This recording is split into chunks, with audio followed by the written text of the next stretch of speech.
মা 4000 টাকা দাও তো। কে 4000 টাকা দিয়ে কি হবে? চুলটাকে একটু স্ট্রেটনিং করাবো। তাহলে ভালো আছে, তোর ভালো লাগছে না? আবার চুলগুলোকে নষ্ট করার ধান্দা। 2000 টাকা অন্তত দাও। 2000 টাকা দিয়ে কি হবে শুনি? নখে নেল এক্সটেনশন করাবো। আগে তোকে 20 টাকার নখের মালা কিনে দিতাম, ওটাই লাগাতি। এখন 2000 টাকা দিয়ে নেল এক্সটেনশন করাতে হবে।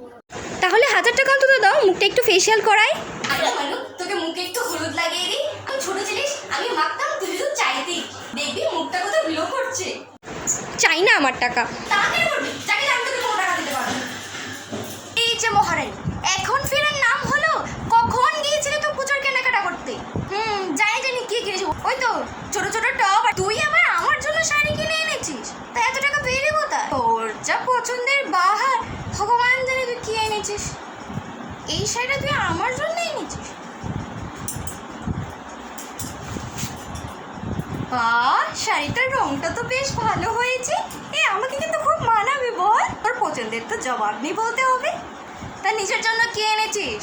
জামা? জামাটা তো খুব ভালো হয়েছে। তা কত নিল? 3000? 3000 টাকা দিয়ে তুই এই জামাটা কিনেছিস? এটাতে এমন কি আছে? একদম নর্মাল সুতির জামা 3000 টাকা?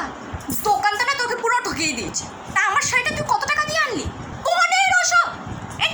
এটা 1500 টাকার শাড়ি। এটা 1500 টাকার শাড়ি, হ্যাঁ? তারপরে তো 400 টাকা দিয়ে বিক্রি করছিলাম। আমি তো সেখান থেকে 3টে শাড়ি আনতে পারতাম। বাকি টাকাগুলো থাকলে তো আমি আমার জন্য একটা ইমিটেশনের সেট কিনতে পারতাম। আরেকবার কেনাকাটা করতে গেলে না আমাকে নিয়ে যাবি। বার্গেনিং টার্গেনিং না তোদের কমন। তুই কালুদার দোকান থেকে একটা জামা নিবি না? ছোটবেলা থেকে ওনার দোকান থেকে জামা কিনে বড় হয়েছিস, আর বড় হয়ে জামা কিনবি না? তো ওই জামাটা কিনেছিস তো পুজোয় ঘুরবি বলে। পুজো নিতে তো একটা জামা লাগবে। কালুদার দোকান থেকে একটা সুতির জামাই কিনে। পুপুল, এই পুপুল, কি রে মহালয়ে দেখবি না? বাবা চালিয়েছে তো। আরে মা বাদ দাও, এখন ওই নায়িকারা এসব নাচানাচি করছে, আমার ওদের নাচ দেখতে ভালো লাগে না। আমি শেষে ওই মহিষাসুর বটটা দেখে নেব, ওটাই ভালো। না হলে ছেড়ে দাও, আমি 8টা থেকে উঠে কার্টুন মহালয়ে দেখ। বাজে মেয়ে একটা। না, পুরো ছেলে মেয়ে হলে বাজে, পুরো জেনারেশনটাই বাজে। পুপুল, এই পুপুল, কি রে এখনো উঠিসনি? অষ্টমীর অঞ্জলি দিবি না নাকি? আরে মা, কাল রাতে ভোর 5টায় বাড়ি ফিরেছি। এবছর আর অঞ্জলি দিতে পারবো না, ঘুমোতে দাও না। ঘুমাতে দাও মানে? তুই এত লেট করে এলি কেন?